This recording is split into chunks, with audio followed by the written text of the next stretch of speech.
Halo sobatku, selamat datang di channel Sobat Movie. Tempatnya review film paling asik dan menarik buat sobatku semua. Yang baru gabung, silahkan klik tombol subscribe ya dan nyalakan loncengnya, supaya kalian tidak ketinggalan film-film seru yang Mimin upload.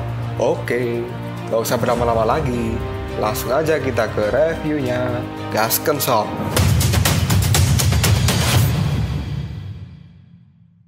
Hey, oke, sobatku terkeren, terkecil, terbaik, tersemuanya. Kita masih bersama Sobat Movie, channel alur cerita terasik sepanjang masa. Oke, kita lanjut bahas Sing di season 7 chapter 129.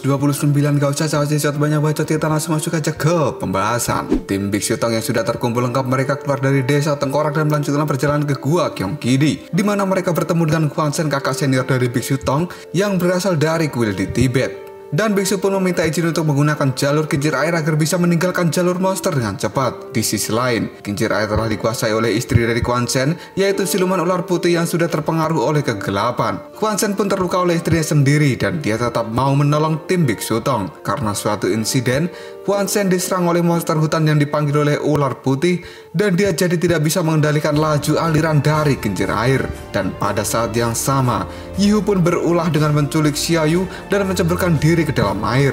Dan kini tim Biksu Tong pun terbagi menjadi 3 bagian yang masing-masing terlempar ke tempat yang berbeda, di mana Biksu Tong Sun Wukong, Subaji dan juga Shao-Jin telah berada di hutan monster lendir hijau. Bailang kini telah berada di kawasan dari manusia mini, sedangkan Xiaoyu dan Yihu mereka berada di suatu tempat yang tidak diketahui. Dan saat ini Yihu pun terpengaruh oleh kekuatan gelap dari Yuanshi Tianxun. Tubuh Yihu saat ini pun telah mengalami mutasi karena dia terbujuk oleh rayuan dari Yuanshi Tianxun untuk menjadi orang yang lebih kuat. Api yang muncul di hadapan Yihu pun kali ini mengatakan, "Yihu, aku telah melepaskan potensi terbaikmu dan kamu sekarang jauh lebih kuat dari sebelumnya. Sesuai perjanjian kamu harus melayaniku, maka kamu akan mendapatkan semua yang kamu inginkan. Kesenangan di hatimu pun akan terpenuhi dan tidak akan ada yang bisa menghentikanmu." Yihu kemudian mengatakan, "Apa yang kamu inginkan?" Dan Yuanshi Tianxun pun berkata, "Bawa Xiaoyu ke hadapanku dengan aman. Jangan sampai dia terluka sedikit pun karena monster di jalur monster ini sangat berbahaya." Sambil tersenyum, Yihu pun mengatakan, "Bawa Xiaoyu padamu." "Aku menolak." Hal itu dikatakan oleh Yihu dengan keras pada Yuanshi Tianxun. Yuanshi pun menjadi kaget dengan penolakan ini dan membuatnya sakit kepala, karena baru kali ini ada seseorang yang dia beri kekuatan tapi malah menolak dengan perintahnya. Yihu pun benar-benar memberontak pada Yuanshi Tianxun yang dipuja oleh seluruh arwah jahat. Sambil membelai rambut Xiaoyu, Yihu mengatakan bahwa dia tidak akan menyerahkan Xiaoyu pada siapapun. Hal ini dikarenakan Yihu mulai suka dan jatuh cinta dengan Xiaoyu. Awalnya dia merasakan bahwa perasaannya pada Xiaoyu sama dengan perasaan pada ibunya. Tapi lama-kelamaan Yihu sadar bahwa itu sesuatu yang berbeda. Bahkan sentuhan sedikit dari Xiaoyu saja bisa membuat Yihu menjadi gemetaran. Dan ini adalah perasaan suka. Dan mulai hari ini Yihu akan menjaga Xiaoyu dan tidak akan pernah membiarkan siapapun membawanya pergi dari sisinya. Tiba-tiba saja Yihu pun dibuat kaget karena saat ini si batu kecil keluar dari belahan susu Xiaoyu. Ternyata selama ini batu kecil selalu bersembunyi di belahan susu Xiaoyu ini. Dia lalu berkata pada Yihu, apakah Yihu berniat melakukan kentu dengan Xiaoyu? Karena keselamatan Xiaoyu adalah yang paling utama, dan kini batu kecil akan berjuang melindungi Xiaoyu dengan kekuatannya. Yihu pun marah karena selama ini ternyata batu kecil bersembunyi di tempat yang ternikmat. Tiba-tiba dia muncul dan berkata akan melindungi Xiaoyu dengan tubuh kecilnya ini. Benar-benar sesuatu yang kocak. Si batu kecil pun berteriak, "Jangan remehkan aku. Apapun yang terjadi aku akan melindungi Xiaoyu." Si batu kecil tiba-tiba melakukan jurus andalannya, yaitu buntaran tombak tornado, dan akhirnya pluk, dia ditampar oleh Yihu dan langsung terlempar. Tapi dalam sekejap batu kecil pun ditangkap oleh Aoswei yang ternyata juga sudah muncul di tempat yang sama dengan Yihu dan juga Xiaoyu. Hal ini membuat Yihu menjadi kesal. Aoswei lalu berkata, "Yihu, batu kecil benar. Xiaoyu adalah dewi penyelamat kita semua. Bagaimana kamu bisa memilikinya sendirian untuk dirimu sendiri? Setidaknya kamu harus berbagi dengan kita. Bagaimana? Setuju apa tidak?" kata Aoswei. Yihu pun menjawabnya, "Aoswei, apa yang kamu inginkan?" Aoswei pun menjawab, "Apa yang kuinginkan adalah sama dengan yang kamu inginkan, bro." Kamu diam-diam pergi membawa Xiaoyu itu membuatku harus mencari kalian dalam waktu yang lama. Apakah kamu berniat memakan Xiaoyu sendiri? Yihu menjawab, aku tidak ingin memakan Xiaoyu. Aku hanya ingin melindunginya karena aku cinta dan aku ingin dia selalu bersamaku. Kemanapun dia pergi akan kuantarkan meski itu ke surga barat sekalipun. Akan kuantar dia dan kulindungi dengan kekuatanku sendiri dan kalian tidak perlu ikut campur. Aosue pun tertawa keras karena dia tidak menyangka Yihu menculik Xiaoyu hanya karena cinta. Aosue pun mengatakan, Yihu, kamu benar-benar harimau bodoh yang berani mengambil resiko hanya untuk hal seperti ini. Yihu pun mengatakan bahwa Aosue tidak mengerti dengan apa yang ia rasakan. Dan kini Aosue pun meminta waktu untuk ngobrol dengan Yihu. Tapi Yihu pun menolak dan menyuruh Aosue untuk segera pergi. Jika tidak, maka dia akan menghajar Aosue. Aosue pun menjadi merasa tertantang. Dia kemudian melempar batu kecil karena akan bertarung dengan Yihu. Batu kecil pun berteriak agar Aosue berhati-hati karena Yihu yang saat ini berbeda dengan sebelumnya. Dan Aosue pun mengatakan bahwa Yihu hanyalah kucing yang gila. Hal itu tidak akan membuatnya takut. Sambil memasang posisi siap bertarung, Yihu mengatakan bahwa Xiaoyu hanya miliknya seorang. Siapapun yang berani merebut akan dicabik oleh Yihu. Aosue pun menjadi emosi dengan sikap keras kepala dari Yihu dan dia akan menghajar Yihu dengan kekuatan naganya biar Yihu tahu bangsa naga tidak bisa diremehkan. Aosue pun melesat dengan cepat ke arah Yihu dan mereka berdua kini akan melakukan pertarungan dahsyat di mana seekor naga akan melawan seekor harimau.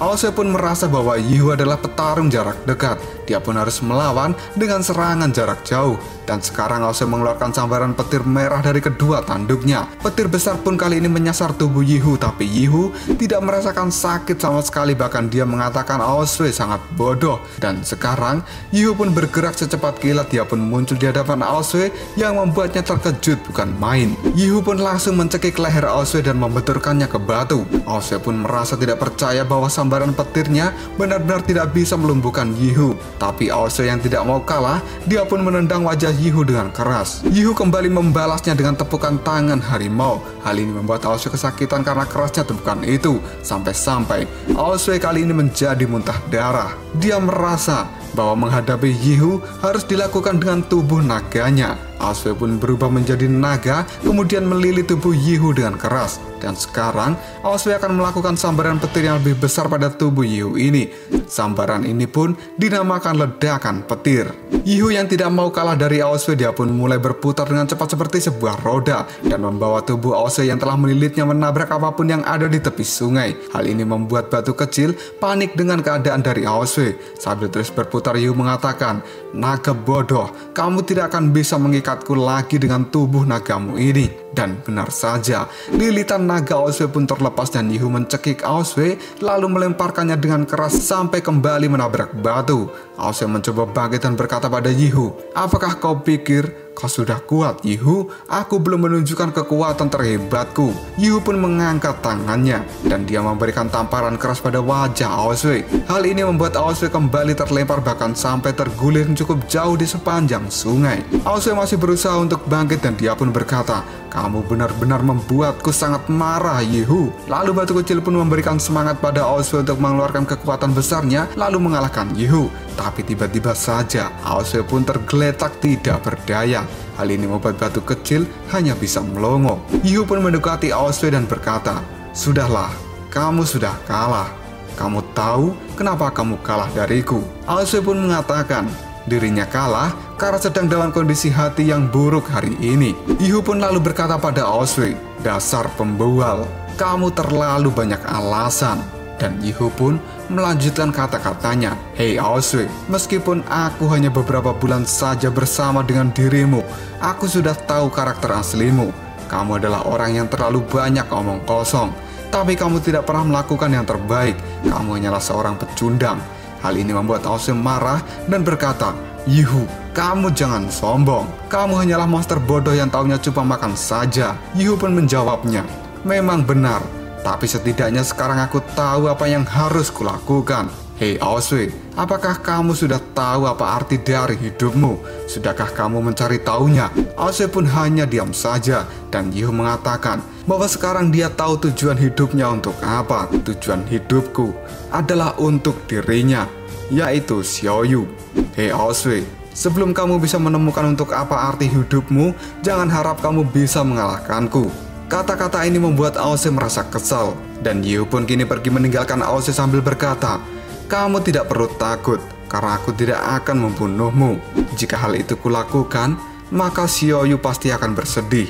Tapi kamu juga jangan menggangguku lagi. Bailang, guru, dan juga yang lainnya, pasti mereka tidak akan menyerah. Dan mereka akan mencariku. Tapi aku juga tidak akan diam saja. Aku akan melawan siapapun yang berani merebut Xiaoyu dariku. Mereka semua akan kukalahkan." Setelah berkata seperti itu, Yu pun pergi membawa Xiaoyu masuk ke dalam hutan. Batu kecil pun berlari mengejar, tapi dia tidak bisa berbuat apapun. Dan sekarang dia mengatakan, "Oh my god, dia benar-benar membawa pergi Xiaoyu." Aoswee kali ini terdiam dan dia ingatkan kata-kata dari Biksu Tong pada tempo hari, di mana saat itu Biksu mengatakan, "Aoswee, pernahkah dirimu mencoba melakukan yang terbaik untuk mencapai sesuatu?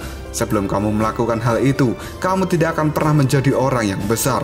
Setelah itu, Aoswee pun merasa bahwa kata-kata Yu juga sama dengan apa yang dikatakan oleh Biksu padanya. "Sebelum kamu menemukan arti hidupmu, jangan harap kamu bisa mengalahkanku." Kata-kata ini benar-benar membuat Aoswee menjadi kesal, tapi mereka berdua benar, karena Aoswee tidak pernah melakukan hal yang terbaik untuk mencapai sesuatu. Dan sekarang, dia butuh seseorang yang bisa membuat dirinya mencapai hal itu. Batu kecil lalu berlari mendekati Aoswee dan mengatakan, "Kau sungguh naga yang tidak berguna. Kau telah membiarkan Xiaoyu diculik." Sambil menatap batu kecil, Aoswee pun mengatakan, "Setidaknya aku sudah berusaha. Daripada kamu hanya bisa melihat saja. Apa yang telah kamu perbuat tidak ada." Batu kecil pun menimpali, "Aku tidak hanya melihat, aku juga melakukan yang ku bisa. Aoswee, kita harus segera memikirkan cara untuk menyelamatkan Xiaoyu."